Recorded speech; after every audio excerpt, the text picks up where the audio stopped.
I started playing the game again last night, getting the Lens of Truth and working my way towards completing the Snowhead Temple. Now, some of you more hardcore Majora's Mask players know about the fourth day glitch. For those who don't, you can Google it, but the gist of it is that right as the clock is about to hit 000000 on the final day, you talk to the astronomer and look through the telescope. If you time it right, the countdown disappears and you essentially have another day to finish whatever you were doing. Deciding to do the glitch to try and finish the Snowhead Temple, I happened to get it right on the first try and the time counter at the bottom disappeared. However, when I pressed B to exit the telescope, instead of being greeted by the astronomer, I found myself in the Majora boss fight room at the end of the game, the trippy boxed-in arena, staring at Skull Kid hovering above me.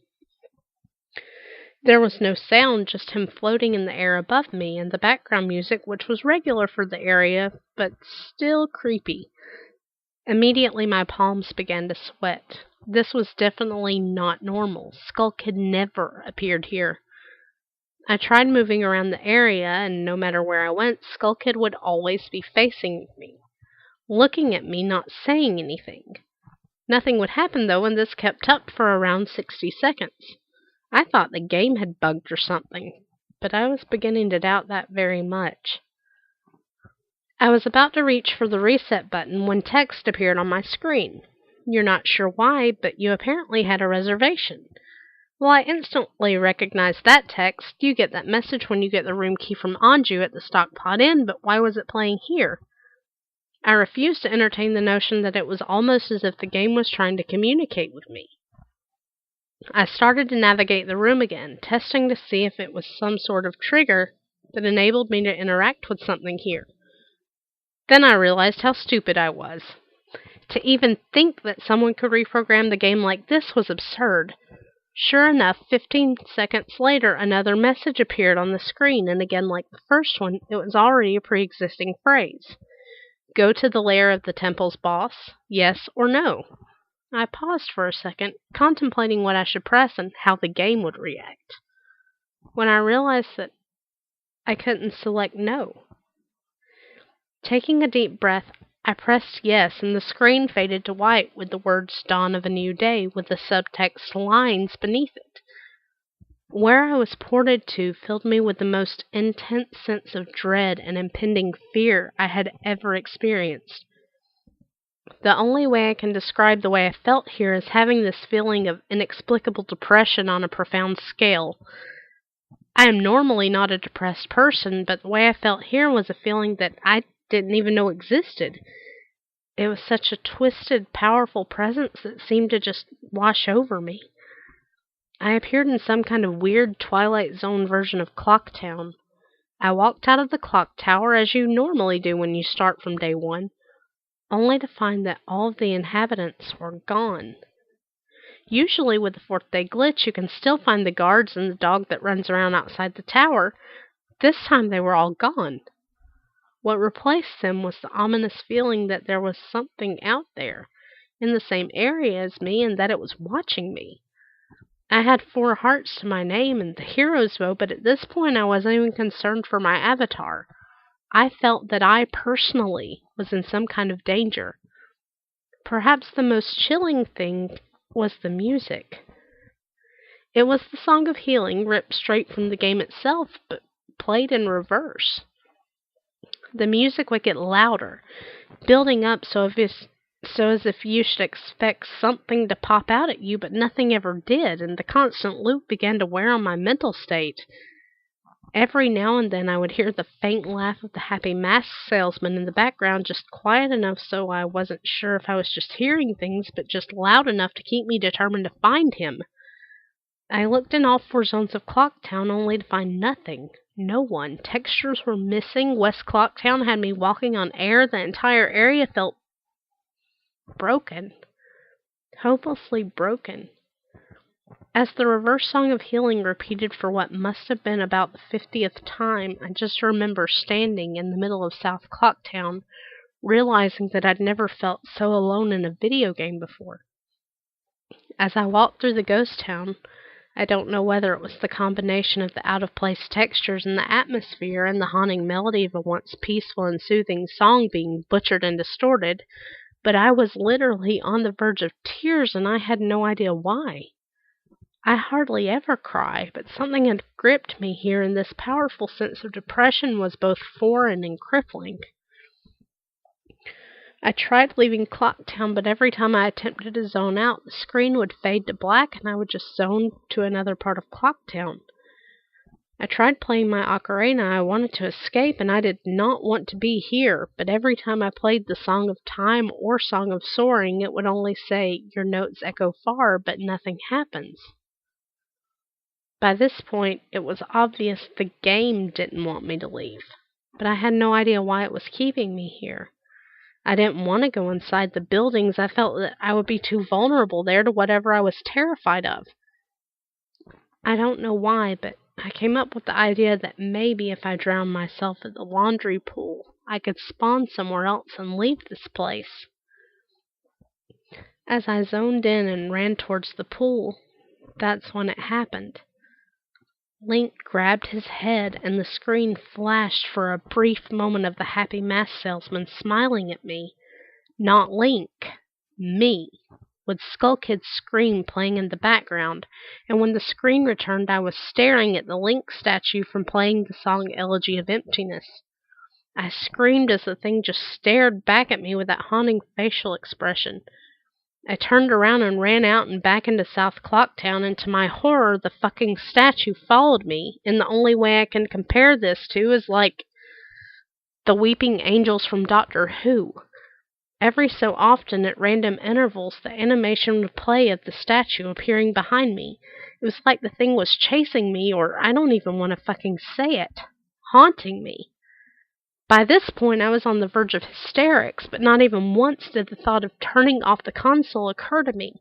I don't know why. I was so wrapped up in it, the terror felt all so real. I tried to shake the statue, but it would literally appear right behind me every single time. Link began to make weird animations I'd never even seen him do before. He would flail his arms around or spasm randomly, or the screen would cut to the happy mask salesman smiling again for a brief moment before I was face to face with that fucking statue again. I ended up running into the Swordmaster's dojo and ran to the back. I don't know why, but in my panic I just wanted some kind of assurance that I'm not alone here. To my dismay, I found no one. But as I turned to leave, the statue cornered me in the cubby in the back. I tried attacking the statue with my sword, but to no avail. Confused and backed into a corner, I just stared at the statue, waiting for it to kill me. Suddenly, the screen flashed again to the happy mask salesman, and Link turned to face my screen, standing upright, mirroring the statue, looking at me along with his copy. Literally staring at me. Whatever was left of the fourth wall was completely shattered while I ran out of the dojo terrified. Suddenly the game warped me to an underground tunnel, and the reverse song of healing queued up again, as I was given a brief moment of rest before the statue started appearing behind me again, this time aggressively. I could only take a few steps before it would summon behind me again. I hurriedly made my way out of the tunnel and appeared in southern Clocktown. As I ran aimlessly in sheer panic, suddenly a re-dead screamed, and the screen faded to black as dawn of a new day, and lines appeared again. The screen faded in, and I was standing on top of Clock Tower with Skull Kid hovering over me again, silent. I looked up, and the moon was back, looming just meters above my head, but the Skull Kid just stared at me hauntingly with that fucking mask. A new song was playing. The Stone Tower Temple theme played in reverse. In some sort of desperate attempt, I equipped my bow and fired off a shot at the Skull Kid, and it actually hit him, and he played an animation of him reeling back. I fired again, and on the third arrow, a text box appeared saying, "That won't do you any good, hee hee," and I was picked up off the ground, levitated upwards on my back, and then Link screamed as he burst into flames, instantly killing him. I jumped when this happened. I'd never seen this move used by anyone in the game, and Skull Kid himself didn't have any moves. As the death screen played, my lifeless body still burning, the Skull Kid laughed, and the screen faded to black, only to have me reappear in the same place. I decided to charge him, but the same thing happened. Link's body was lifted off the ground by some unknown force, and he immediately burst into flames again, killing him. This time during the death screen, the faint sounds of the reverse song of healing could be heard. On my third and final try, I noticed that there was no music playing this time, that all there was eerie silence. I remembered that in the original encounter with the Skull Kid, you were supposed to use the ocarina to either travel back in time or summon the giants. I attempted to play the Song of Time, but before I could hit the last note, Link's body once again horrifically exploded into flames, and he died. As the death screen neared its end, it began to chug as if the cartridge was trying to process a lot of something. When the screen came to, it was the same scene as the first 3 times, except this time Link was lying on the ground dead in a position I'd never even seen in the game before. His head tilted towards the camera with the Skull Kid floating above him. I couldn't move. I couldn't press any buttons. All I could do is just stare at Link's dead body. After around 30 seconds of this, the game simply fades out with the message, "You've met with a terrible fate, haven't you?" before kicking you out to the title screen. Upon getting back to the title screen and starting again, I noticed that my save file was no longer there. Instead of Link, it was replaced with Your Turn. Your Turn had 3 hearts, 0 mask, and no items. I selected Your Turn, and immediately when I did, I was returned to the clock tower rooftop scene of my dead Link, and the Skull Kid hovering over, with Skull Kid's laugh looping again and again. I quickly hit the reset button, and when the game booted up again, there was one more save file added below Your Turn entitled Ben. Ben's save file is right back where it was before I deleted it, at the Stone Tower Temple with the moon almost crashing.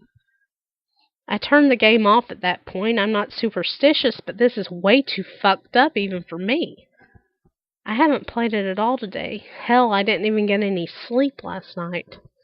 I kept hearing the reverse song of healing music in my head and just remembering the sense of dread I felt exploring Clocktown. I drove back to the old man's house today to ask him some questions with a buddy of mine. No way I'm going there alone. Only to find that there's a for sale sign in the front yard, and when I rang the door, no one was home. So, now I'm back here, writing down the rest of my thoughts and recording what happened. Sorry if some of this has grammatical errors and whatnot. I'm running on no sleep here. I'm terrified of this game, even more so now that I'm reliving it a second time writing this all down. But I feel like there's still more to it than meets the eye, and that there's something calling to me to investigate this further. I think Ben is something in this equation, but I don't know what, and if I could get a hold of the old man, then I would be able to find some answers. I need another day or so to recuperate before tackling this game again. It's already taken a toll on my sanity, I feel like. But next time I do this, I'm going to be recording my footage all the way through. The idea to record only came to me towards the end, so you see the last few minutes of what I saw, including the Skull Kid and the Elegy statue. But it's on YouTube here. I'm going to stay in this thread for a little while longer before I fall asleep to answer any questions you guys might have, or hopefully listen to your ideas or theories to help me shed some light into this. Or maybe things I should try to do. I think I'm going to play Ben's file tomorrow to see what happens. Maybe I was supposed to do that all along. I don't believe in paranormal shit, but this is a little fucked up. But maybe this Ben guy is just a really good hacker or programmer. I don't want to think about the alternatives if he isn't. That's the end of this copy and paste. I'm hoping that maybe this is some kind of running gag the developers had, and that other people have gotten gagged or hacked copies of the game like this. This just really scares me.